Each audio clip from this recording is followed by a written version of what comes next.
اللہ رب العزت نے اس مہینے میں دو اہم عبادت کی اللہ نے توفیق عطا فرمائی. ان میں سے ایک قربانی اور ایک حج. دو اہم عبادتیں اسلام کی اس مہینے کے اندر ہر سال آتی ہے اور ہر سال اللہ رب العزت اس کی توفیق عطا فرماتا ہے. قربانی کے ایام چلے گئے، قربانی کا وقت ختم ہو گیا. قربانی کے تعلق سے بیانات بھی سن لیے اور قربانی کے فضائل اور مناقب ہم سب کے سامنے آ چکے ہیں. اب ہمارے لیے کیا سبق ہے اور قربانی کے بعد ہمارے لیے کیا پیغام ہے؟ اب ہم اپنے ذہنوں کو، اپنی عقلوں کو دوڑانا ہے کہ قربانی ہم نے کر لی، قربانی کرنے والوں نے قربانی کر لی، حج کرنے والوں نے حج کر لیا، عبادتیں مکمل ہو گئی، لیکن ہمیں یہ قربانی تو ہم نے کر لی اور اللہ سے دعا بھی ہے کہ اللہ ہماری اس قربانی کو قبول فرمائے اور ہمارے لیے ذخیرہ آخرت بنائے. لیکن اب ہمارے لیے کیا سبق ہے؟ یہ قربانی ہمیں کیا پیغام دے کر جاتی ہے؟ ابراہیم علیہ السلام کی یہ سنت، ان کی زندگی ہمارے لیے کیا نصیحت کر کے جاتی ہے اور ہم کو کس سوچ کے اندر مبتلا کرنا چاہتی ہے اور ہمارے لیے اور آنے والی انسانوں کے لیے کیا پیغام دے کر جاتی ہے؟ آج اسی کے تعلق سے گفتگو ہونی ہے. یعنی قربانی نے ہم کو کیا سبق دیا،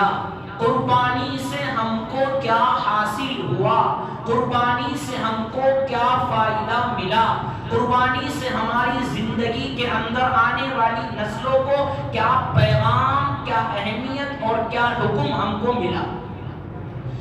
یوں تو قربانی کے بہت ساری چیزیں ہم تمام کو حاصل ہوتی ہے، لیکن میں اہم چیز آپ حضرات کے سامنے آج ذکر کروں گا. سب سے پہلے قربانی کے جو واقعہ حضرت ابراہیم علیہ السلام کا ہے، چاہے وہ آگ میں ڈالنے کا واقعہ ہو، چاہے وہ اپنے والد کو چھوڑ کر جانے کا واقعہ ہو، چاہے وہ اپنے بیٹے اسماعیل علیہ السلام کی گردن پر چھری رکھنے کا واقعہ ہو، ان تمام امتحانات، ان تمام آزمائشوں سے ہم کو یہ سبق ملتا ہے اور ہم کو یہ پیغام ملتا ہے کہ انسان کے اوپر کتنی بھی پریشانی آ جائے، انسان کے اوپر کتنی بھی تکالیف آ جائے، چاہے اس کی جان کا خطرہ ہو، چاہے اس کی مال کا خطرہ ہو، چاہے اس کی اولاد کے جانے کا خطرہ ہو، چاہے اس کے بیوی بچوں کی جان کا خطرہ ہو، انسان کے پاس اگر ایمان ہے وہ ان تمام پر فوقیت رکھتا ہے، اس کو بچانا لازم اور ضروری ہے. ابراہیم علیہ السلام نے ایمان کو بچانے کی خاطر، ایمان کو برقرار رکھنے کی خاطر اللہ رب العزت کے حکم سے ابراہیم علیہ السلام نے اپنے والد کو چھوڑ دیا، کیونکہ والد اس بات کو ناپسند کرتا تھا کہ اللہ کی عبادت کی جائے، والد یہ پسند کرتا تھا کہ بتوں کی پوجا کی جائے. ابراہیم علیہ السلام نے اپنے ایمان کو بچانے کے لیے، اپنے ایمان کی حفاظت کے لیے اپنے والد کو چھوڑ دیا، اپنے خاندان کو چھوڑ دیا، اپنے رشتہ داروں کو چھوڑ دیا، یہاں تک کہ اپنے ملک کو چھوڑ دیا. اور یہی نہیں، آگے چل کر جب آگ کا واقعہ ہوا اور آگ میں ڈالنے کا واقعہ ہوا، آگ میں اپنے آپ کو ڈالنا منظور کر لیا، اپنی جان کو قربان کرنا منظور کر لیا، اپنی جان کا نذرانہ دینا قبول کر لیا، لیکن اللہ کی توحید کے آگے اور اللہ کی توحید اور اللہ کے حکم کے آگے کسی کو چلنے نہیں دیا. ایمان کو اپنے ہاتھ میں باقی رکھا،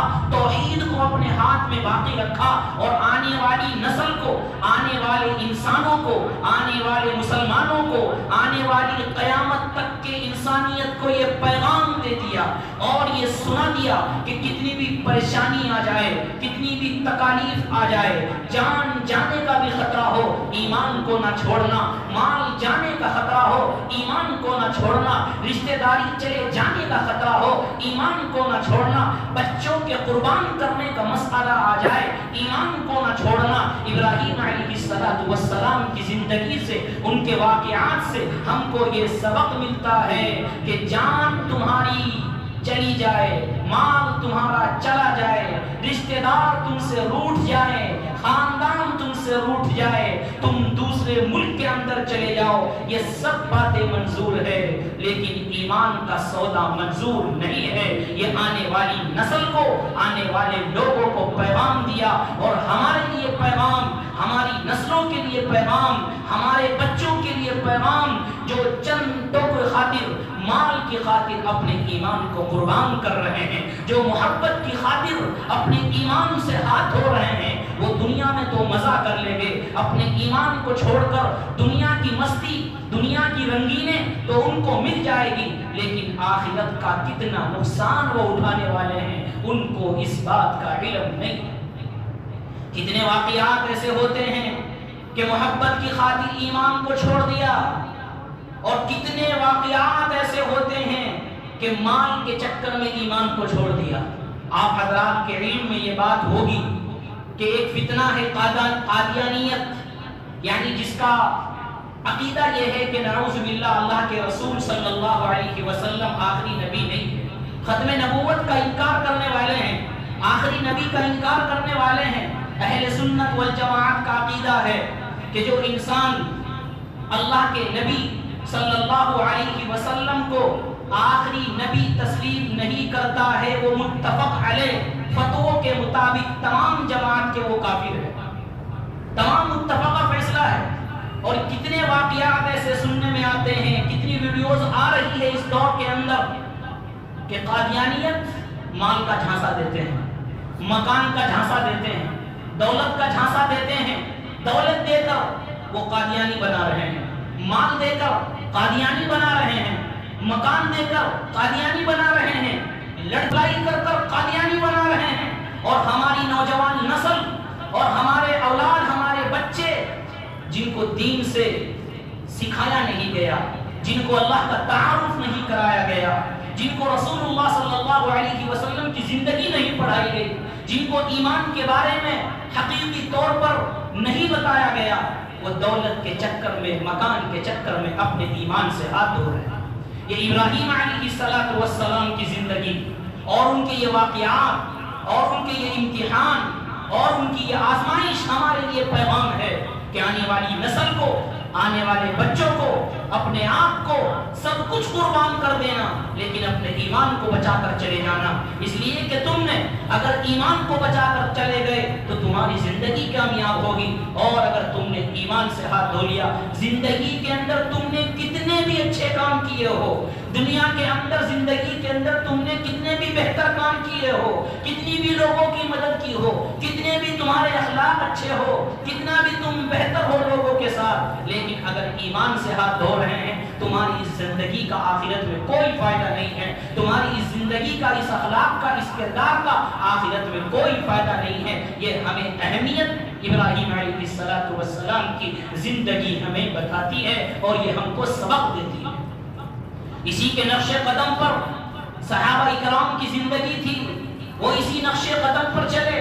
انہوں نے مصیبتیں، پریشانیاں، تکلیفیں برداشت کی، لیکن اپنے ایمان کو نہ چھوڑا، اپنے ایمان کو نہ چھوڑا۔ یہ قربانی ہم کو موحد بنانا چاہتی ہے، یہ قربانی ہم کو یہ پیغام دینا چاہتی ہے کہ تمہارے اندر توحید کا عقیدہ ہونا چاہیے، تمہارے اندر ایک اللہ کے سامنے عبادت کرنے کا جذبہ ہونا چاہیے، شرک سے، بدعات سے، خرافات سے تم کو اپنے آپ کو بچانا ہے، اپنے ایمان کو بچا کر جانا ہے، جس طرح حضرت ابراہیم علیہ السلام نے تمام تکلیفیں جھیل لی لیکن اپنے ایمان کو نہ چھوڑا، اپنے ایمان کو باقی رکھا، اپنے ایمان کو مضبوط رکھا۔ اسی کے نقش قدم پر چلتے ہوئے صحابہ اکرام کی زندگی کو اٹھائیے کہ انہوں نے کیسی کیسی پریشانیاں اور کیسی کیسی تکالیف انہوں نے برداشت کی ہے۔ حضرت بلال رضی اللہ تعالی عنہ کو کون نہیں جانتا مؤذن رسول ہے، رنگ کے اعتبار سے بھی کالے ہیں، ایک غلام کی حیثیت رکھنے والے ہیں،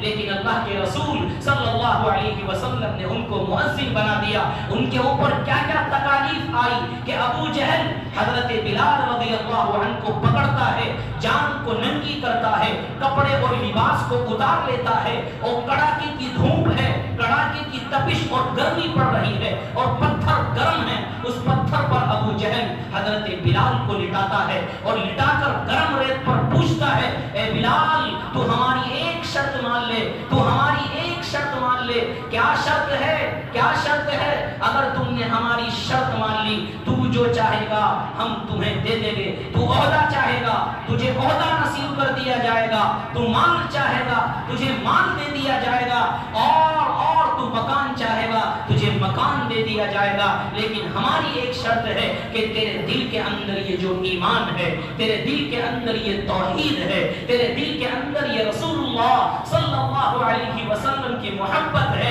اے بلال اس کو نکال دے اور ہمارے گھر میں ہمارے ساتھ میں آ جا، توحید کو چھوڑ دے، ایمان کو چھوڑ دے، اللہ کی عبادت کو چھوڑ دے، رسول کی اطاعت کو چھوڑ دے، جو چاہے تو چاہے مانگے گا، تیری مانگوں کو پورا کیا جائے گا۔ لیکن وہ بھی حضرت بلال تھے، وہ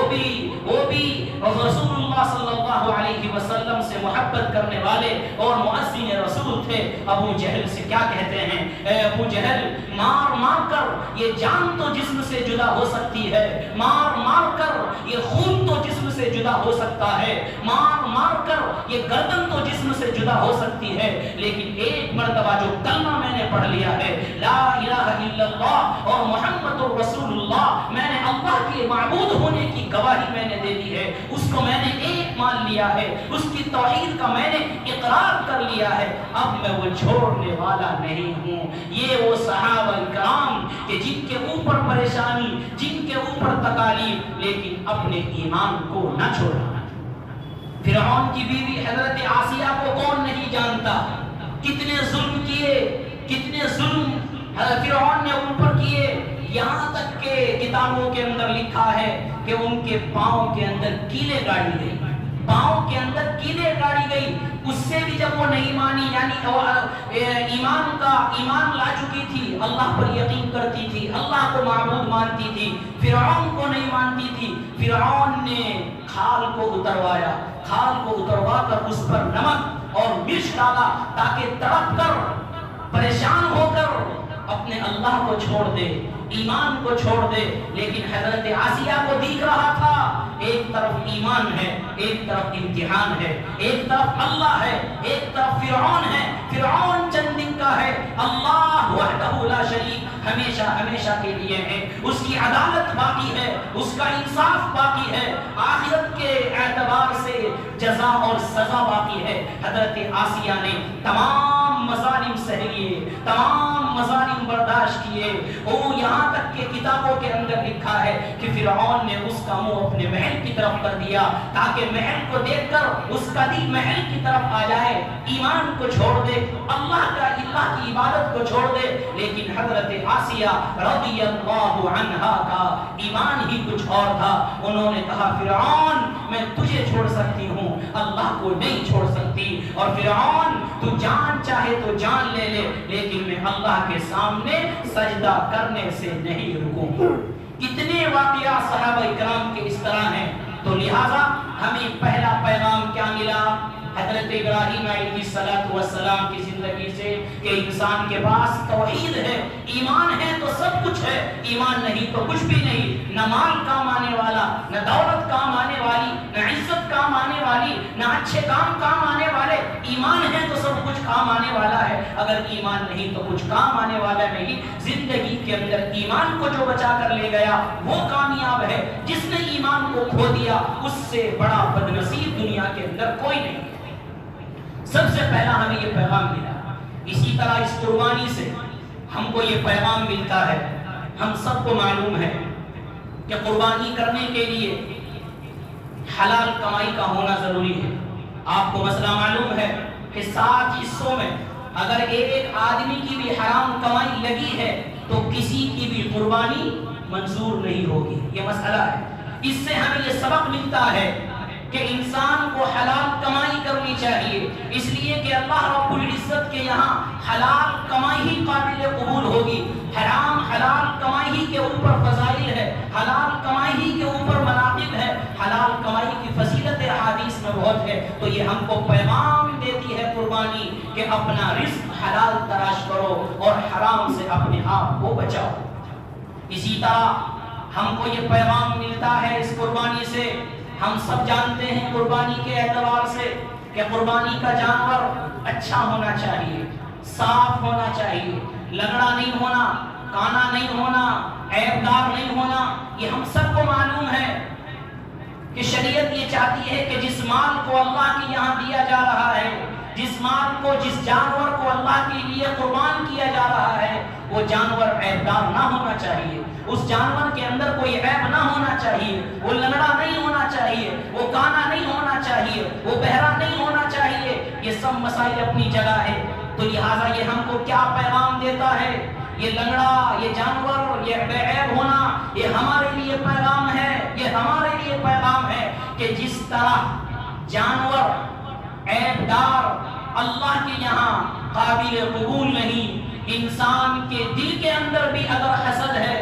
کینہ ہے، بغض ہے، عداوت ہے، دشمنی ہے، یہی تو انسان کے عیب ہے۔ انسان کے عیب یہی تو ہے، حسد کا ہونا، کینہ کا ہونا، بغض کا ہونا، عداوت کا ہونا، دشمنی کا ہونا، ایک دوسرے سے بول چال کو بند کر دینا، بد اخلاق ہونا، بد کردار ہونا، بد زبان ہونا، بدتمیزی والا الفاظ استعمال کرنا، یہ تمام چیزیں انسان کے اندر عیب ہے۔ تو یہ ہم کو پیغام ملتا ہے کہ جس طرح جانور عیبدار اللہ کے یہاں قبول نہیں، اگر انسان کے اندر کمیاں ہیں تو انسان بھی اللہ کے یہاں قابل قبول نہیں ہے۔ اللہ کے یہاں محبوب بننے کے لیے، اللہ کے یہاں مقبول بننے کے لیے اپنے دل کو پاک کرنا ضروری ہے، اپنے آپ کو صاف کرنا ضروری ہے، اپنے دل کو کینہ، بغض، دشمنی سے اپنے آپ کو پاک صاف کرنا ضروری ہے۔ اگر انسان ان تمام سے اپنے آپ کو پاک کر لے گا تو اللہ بھی اس کے اعمال کو اسی اعتبار سے قبول فرمائے گا۔ اور اگر یہ تمام چیزیں ہمارے اندر ہیں، یہ تمام چیزیں ہم لے کر جا رہے ہیں، تو یقیناً جانے نہ جانے اللہ رب العزت کس چیز پر پکڑ کر ہمارے لیے جنت سے ہٹا کر نعوذ باللہ دوزخ کا فیصلہ کرتا۔ تو یہ جانور ہمارے لیے یہ پیغام ہے کہ اپنے دل کو پاک صاف کرو۔ آپ نے وہ قصہ سنا ہوگا جس کا خلاصہ اور مختصر یہ ہے کہ ایک صحابی اللہ کے رسول صلی اللہ علیہ وسلم کے پاس آئے۔ اللہ کے رسول صلی اللہ علیہ وسلم نے فرمایا، دیکھو یہ جنتی آ رہے ہیں، جنتی آ رہے ہیں، وضو کر کر آ رہے تھے۔ کتابوں کے اندر احادیث میں یہاں تک لکھا ہے کہ تازہ وضو کر کے آئے تھے کہ وضو کا جو پانی ہے وہ داڑھی سے ٹپک رہا تھا۔ وہ انصاری صحابی آئے، اللہ کے رسول صلی اللہ علیہ وسلم نے فرمایا کیا کہ جنتی صحابی ہے۔ اگلے دن پھر آئے، پھر فرمایا جنتی صحابی ہے۔ تیسرے دن پھر آئے، پھر فرمایا جنتی صحابی ہے۔ اب صحابہ کرام بیٹھے ہوئے حیران ہو گئے کہ اللہ کے رسول صلی اللہ علیہ وسلم نے ایک انصاری صحابہ کے بارے میں، صحابی کے بارے میں فرمایا جنتی ہے، آخر اس کے اندر کون سی ایسی صفت ہے کہ جس کو جنت کی بشارت ہمارے سامنے دے دی؟ اب صحابہ اکرام کو تو اطاعت کا، فرما برداری کا جذبہ ہوتا تھا۔ عبداللہ بن عمر بن عاص رضی اللہ عنہ نے ان صحابی کے پاس گئے اور کہا کہ میں آپ کے یہاں قیام کرنا چاہتا ہوں۔ قیام کرنے کا مقصد کھانا نہیں، پینا نہیں، قیام کرنے کا مقصد وہ اعمال دیکھنے ہیں کہ جن کی وجہ سے اللہ کے رسول صلی اللہ علیہ وسلم نے جنت کی بشارت دی ہے۔ چپکے سے وہ اعمال دیکھنے ہیں۔ 3 دن قیام کیا، 3 دن کے بعد کچھ سمجھ میں نہیں آیا، پوچھنے لگے، سوچنے لگے کہ نماز جس طرح ہم پڑھتے ہیں یہی پڑھتے ہیں، رات کو کروٹ لیتے ہیں، ذکر و اذکار کرتے ہیں، جب بھی آنکھ کھلتی ہے ذکر و اذکار ان کے زبان پر رہتا ہے، یعنی اپنے اعتبار سے کوئی ایسا خاص عمل سمجھ میں نہیں آیا کہ جس کی وجہ سے جنت کی بشارت ملی ہو۔ پھر سوچا کہ پوچھنا ہی پڑے گا کہ جس کی وجہ سے ان کو جنت کی بشارت ملی ہے۔ عبداللہ بن عمر بن عاص رضی اللہ عنہ نے ان انصاری صحابہ سے فرمایا کہ مسئلہ یہ ہے، میں تمہارے یہاں مہمان بننے کا مقصد میرا کچھ اور نہیں تھا، بلکہ میرا مقصد یہ تھا کہ تمہیں دیکھوں کہ تمہارا وہ عمل کون سا ہے کہ جس عمل کی بنیاد پر آقا نامدار صلی اللہ علیہ وسلم نے جنت کی بشارت دی ہے۔ جب یہ کہا تو انصاری صحابہ نے فرمایا کہ جس طرح آپ نماز پڑھتے ہو میں بھی وہی کرتا ہوں، ذکر کرتے ہو میں وہی کرتا ہوں، کوئی خاص عمل نہیں۔ ہاں ایک عمل ہے جو میں کرتا ہوں روزانہ، کیا کہ رات کو جب میں بستر پر سوتا ہوں، لیٹنے کے لیے تیار ہوتا ہوں، میں اپنے دل کو پاک صاف کر کے بستر پر لیٹتا ہوں، اپنے دل سے کینہ، حسد، بغض، دشمنی کسی کی طرف سے نہیں رکھتا، اپنے دل کو پاک کر کر سوتا ہوں۔ ہو سکتا ہے اس عمل کی بنیاد پر کہا ہو عبداللہ بن عمرو بن عاص رضی اللہ عنہ نے کہا کہ ہاں پھر یہی وہ عمل ہے کہ تم اپنے دل کو پاک کر کے سوتے ہو، اپنے دل کو صاف کر کے سوتے ہو، اسی وجہ سے اللہ کے رسول صلی اللہ علیہ وسلم نے تمہیں جنت کی بشارت دی۔ لہذا ہمیں یہ قربانی کے جانوروں سے یہ پیغام ملا، یہ سبق ملا کہ انسان کا دل پاک ہوگا تو اعمال کے اندر وزن پیدا ہو جائے گا، ہماری نمازوں کے اندر وزن پیدا ہو جائے گا، اور اگر ہمارے دل کینہ بغض کے اندر مبتلا ہے تو پھر ہمارے اعمال کے اندر وزن پیدا نہیں ہوگا۔ اسی طرح ہمیں قربانی سے کیا سبق ملا؟ ہم قربانی کرتے ہیں لیکن قربانی سے پہلے ضروری ہے کیا؟ نماز کا پڑھنا۔ 2 رکعت نماز پڑھے بغیر قربانی نہیں ہوگی، ہم سب کو معلوم ہے۔ اس سے ہمارے لیے پیغام ہے کہ نماز کی اہمیت اللہ کے نزدیک کتنی ہے، نماز کے فضائل اور مناقب احادیث میں کتنے ہیں، اور نماز کی اہمیت سب سے زیادہ اللہ کے نزدیک ہے کہ قربانی ایک عبادت ہے، اپنی جگہ ہے، لیکن قربانی کرنے سے پہلے نماز کا اہتمام کرنا ہے، جس سے پیغام دیا انسانوں کو اور پیغام دیا لوگوں کو، اے لوگوں نماز کا اہتمام سب سے اول ہے، نماز سب سے پہلے ہے۔ کل کو قیامت کے دن سب سے پہلے جو سوال ہوگا وہ نماز کے بارے میں ہوگا۔ نماز صحیح نکل آئی تو تمام اعمال صحیح ہو جائیں گے، تمام حساب و کتاب آسان ہو جائے گا، اور نماز مشکل ہوئی تو تمام اعمال مشکل میں پڑ جائیں گے۔ یہ نماز 2 رکعت کا قربانی سے پہلے پڑھنا عیدگاہ کے اندر یا دوسری جگہوں پر، یہ ہمارے لیے نماز کی اہمیت کا پیغام دیتا ہے۔ اسی طرح ہمارے لیے پیغام ہے کہ 3 دن قربانی کرتے ہیں، اس کے بعد قربانی نہیں۔ چوتھے دن، 5ویں دن، 8ویں دن کوئی چاہے کہ میں قربانی کروں، قربانی نہیں ہوگی، قربانی کا ثواب ملنے والا نہیں ہے۔ یہ وقت کی قدر بتانا ہے، اللہ رب العزت وقت کی قدر بتا رہے ہیں کہ 3 دن بتا دیے تو 3 دن ہیں، چوتھے دن، 5ویں دن کوئی کر رہا ہے قربانی کی نیت سے، قربانی نہیں ہے۔ یہ وقت کی قدر ہے کہ وقت میں جو عبادت کرنی ہے اس کی جو اہمیت ہے، اس کے علاوہ اگر تم کرو گے تو وقت کی قدر کی وجہ سے اس عمل کا وزن نہیں ہوگا۔ یہ ہمارے لیے پیغام ہے کہ نماز اپنے وقت مقررہ پر ہے، نمازوں کی پابندی اس کے وقت پر ہوگی، جماعت کے ساتھ ہوگی، مسجدوں کے اندر ہوگی، اس کا ثواب والا ہے۔ اور اگر تم نے وقت کو چھوڑ کر بعد میں اکیلے نماز پڑھ رہے ہو، نماز تمہاری ہو جائے گی، نماز تمہاری قبول ہو جائے گی، تمہارے ذمے سے فرض ثابت ہو جائے گا، لیکن جو ثواب تمہیں جماعت کے ساتھ ملنا تھا، وقت پر ملنا تھا، وہ ثواب اب تمہیں ملنے والا نہیں ہے۔ یہ پیغام ہمارے لیے دیتا ہے۔ اور سب سے آخری پیغام جو سب سے اہم ہے اور سب سے بہتر اور سب سے اعلیٰ ہے، وہ کیا ہے کہ سب کچھ اللہ کے حکم کے آگے بیکار ہے۔ سب سے پہلے اللہ کا حکم ہے، اللہ کے حکم کے آگے کسی کی بات نہیں مانی جائے گی۔ حضرت ابراہیم علیہ السلام کو حکم ہوا بیٹے کو ذبح کرنے کا، کون اپنے بیٹے کو ذبح کرتا ہے؟ کون اپنے لخت جگر نور نظر کو ذبح کرتا ہے؟ پہلے جان، اپنی جان کا امتحان تھا، اب اولاد کی جان کا امتحان ہے، لیکن چونکہ اللہ کا حکم تھا،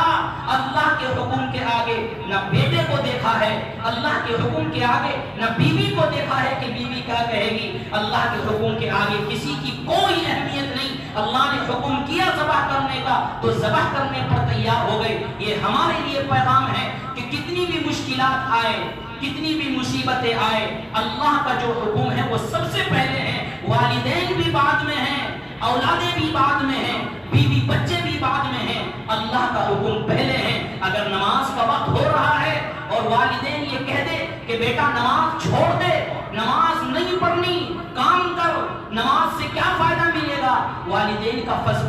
کا مقام کتنا بڑا ہے، ان کا درجہ کتنا بڑا ہے، ان کی حکم کی اطاعت کرنی لازم ہے، لیکن اگر وہ نماز سے روک رہے ہیں اس وقت ان کی بات کو ماننا نہیں ہے، اس وقت ان کی بات کا انکار کرنا ہے۔ اس لیے کہ یہاں اللہ کا حکم ہے نماز پڑھنے کا، اللہ کا جو حکم ہے وہ پہلے ہے، والدین کا حکم بعد میں ہے، اللہ کا حکم پہلے ہے، اولاد کا حقوق بعد میں ہے، اللہ کا حقوق، اللہ کے حقوق و حکم پہلے ہے، اور سب چیزیں بعد میں ہیں۔ یہ ابراہیم علیہ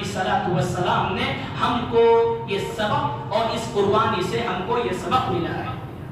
کہ اللہ کے حکم کے آگے کوئی ہیچ نہیں، اللہ کے حکم کے آگے کسی کا حکم نہیں چلے گا، اللہ کا جو حکم ہے اس کو ماننا ضروری ہے، اس کے بغیر چارہ نہیں ہے، چاہے ناراض تمہارے والدین ہو جائے، چاہے تمہاری اولاد ناراض ہو جائے، چاہے تمہارے بچے ناراض ہو جائے، چاہے تمہارے رشتہ دار ناراض ہو جائے، اللہ کے حکم کو مت چھوڑو۔ اللہ کا حکم تمام چیزوں سے پہلے ہے، اللہ کا حکم تمام چیزوں پر مقدم ہے۔ آپ کو واقعہ معلوم ہے کہ ایک یہودی ایک منافق میں جھگڑا ہوا تھا، اللہ کے رسول صلی اللہ علیہ وسلم کی خدمت میں حاضر ہوئے کہ یا رسول اللہ، یہودی کہتا تھا میری زمین ہے، منافق جو بظاہر مسلمان تھا کہتا تھا میری زمین ہے۔ اللہ کے رسول صلی اللہ علیہ وسلم نے دونوں کی باتیں سنی، گواہان کی باتیں سنی، دلائل سنے، تو یہودی کے حق میں فیصلہ کر دیا کہ یہودی حق پر ہے، اور وہ حق پر تھا، اس نے فیصلہ کر دیا۔ اب چونکہ منافق یہ چاہتا تھا کہ میرے حق میں فیصلہ ہو، اس نے فیصلے کو نامنظور کیا اور کہا کہ حضرت عمر کے پاس جاتے ہیں۔ کیوں؟ وہ یہ سمجھ رہا تھا کہ حضرت عمر تو یہودی اور کافروں کے بہت مخالف ہیں، وہ تو کافروں سے بہت غصہ ہوتے ہیں، لہٰذا اس کے خلاف فیصلہ کر دیں گے، میں بظاہر مسلمان نظر آ رہا ہوں، میرے حق میں فیصلہ کر دیں گے۔ حضرت عمر رضی اللہ عنہ کے پاس گئے، حضرت عمر رضی اللہ عنہ نے پوچھا کیا مسئلہ ہے؟ کہ مسئلہ یہ ہے کہ زمین کا مسئلہ ہے، اور ہم اللہ کے رسول صلی اللہ علیہ وسلم کے پاس تشریف لے گئے تھے، انہوں نے میرے حق میں فیصلہ کر دیا۔ یہودی نے کہا دلائل سنے،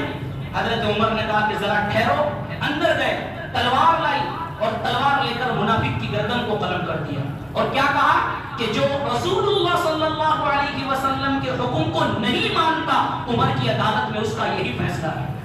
عمر کی عدالت میں اس کا یہی فیصلہ ہے۔ تو ان تمام باتوں سے ہمیں یہ سبق ملتا ہے اور ہمیں یہ پیغام ملتا ہے کہ اللہ کا حکم سب سے مقدم ہے، اللہ کا حکم سب سے اعلیٰ ہے، اللہ کا حکم سب سے افضل ہے۔ بیٹے کی قربانی کرنے کو تیار ہو گئے، کس لیے؟ اس لیے اللہ کا حکم تھا، اللہ کا حکم تھا۔ تو یہ سبق سب سے پہلے ہمارے لیے ملا ہے کہ اللہ کا حکم سب سے مقدم اور سب سے اعلیٰ ہے۔ ایک نقطہ چھیڑا جاتا ہے اور عام طور پر ہمارے ذہنوں میں بھی آ سکتا ہے، اور عام طور پر آج کل کے لبرل لوگ جنہیں اللہ اور رسول صلی اللہ علیہ وسلم سے گہرا تعلق نہیں ہے، دین سے کوئی تعلق نہیں ہے، وہ ایک اعتراض ضرور کرتے ہیں عام طور پر، کیا کہ جی قربانی کر کر اتنا زیادہ پیسہ بہانے کی کیا ضرورت ہے، اتنا مہنگا جانور، لاکھوں روپے کا 50,000 کا جانور لینے کی کیا ضرورت ہے، کسی غریب کو دے دو، کسی مسکین کو دے دو، کسی فقیر کو دے دو، اس طرح کے اعتراض کرتے ہیں۔ اور یہ اعتراض کرنے والے کون؟ جن کا تعلق اللہ سے نہیں ہے۔ اعتراض کرنے والے کون؟ جن کا تعلق رسول اللہ سے نہیں ہے۔ اعتراض کرنے والے کون؟ جن کا تعلق دین سے نہیں ہے۔ اعتراض کرنے والے کون؟ جن کا تعلق اسلام سے نہیں ہے، جو اسلام کے ماننے والے تو ہیں لیکن اسلام کو فالو نہیں کرتے، جو اللہ کو تو مانتے ہیں اللہ کی نہیں مانتے، اللہ کے رسول کو تو مانتے ہیں اللہ کے رسول کی نہیں مانتے۔ لبرل لوگ، آج کل کی ٹیکنالوجی والے لوگ، دماغی لوگ، جو یہ چاہتے ہیں کہ شریعت ہمارے ذہن کے مطابق ہونی چاہیے، شریعت ہماری عقل کے مطابق ہونی چاہیے، جو اسلام پر، شریعت پر مسلمان ہونے کے باوجود اعتراض کرتے ہیں، وہ لوگ یہ اعتراض اٹھاتے ہیں کہ جی اتنا مہنگا جانور لینے کی اور اتنا زیادہ کروڑ روپیہ بہانے کی کیا ضرورت ہے، مختصر سا حصہ لے کر اگر لینا یہ تو اوپر کے جو پیسے ہیں غریبوں کو دے دو، مسکینوں کو دے دو، فقراء کو دے دو، اس طرح کے اعتراض کرتے ہیں۔ سب سے پہلے جواب یہ ہے کہ ان 3 دنوں میں اللہ کا حکم ہے ان 3 دنوں میں اللہ کا حکم ہے تو اللہ کا حکم ماننا ہے۔ اب نماز کا جو وقت ہے، اب کوئی یہ کہے کہ نماز کو چھوڑ کر صدقہ کرو، نماز کو چھوڑ کر غریب کی مدد کرو،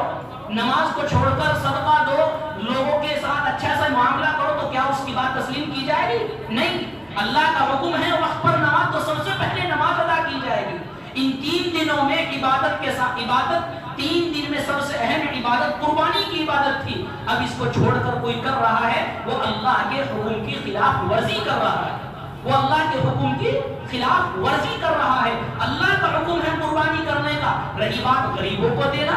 مسکینوں کو دینا، فقراء کو دینا، اس سے کون انکار کر رہا ہے؟ پورا سال آپ دیجئے، قربانی میں بھی دیئے، پورے سال آپ زکات دیئے، صدقہ دیئے، لوگوں کے ساتھ لوگوں کی مدد کیجئے، کون روک رہا ہے؟ کون سا اسلام منع کر رہا ہے دینے سے؟ کون سے اسلام نے آپ کو روکا ہے؟ کون سی حدیث نے آپ کو روکا ہے کہ فلاں کو نہ دو؟ آپ دیجئے، کھل کر دیجئے، صدقہ دیجئے، کھل کر غریبوں کی مدد کیجئے، کھل کر مکان بنائیے،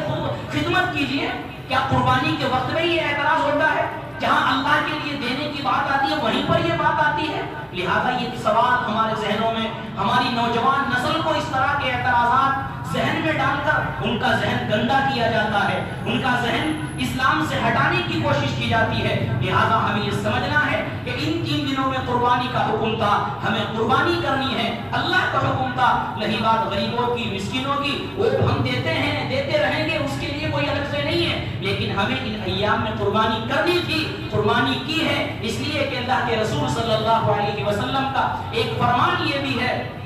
کہ پل صراط پر لوگ جا رہے ہوں گے، جس طرح جیسا جانور جس کا ہوگا اسی اعتبار سے اس جانور پر سوار ہو کر وہ جائے گا۔ اب جس نے قربانی نہیں کی ہوگی اس پر جانور کہاں سے آئے گا؟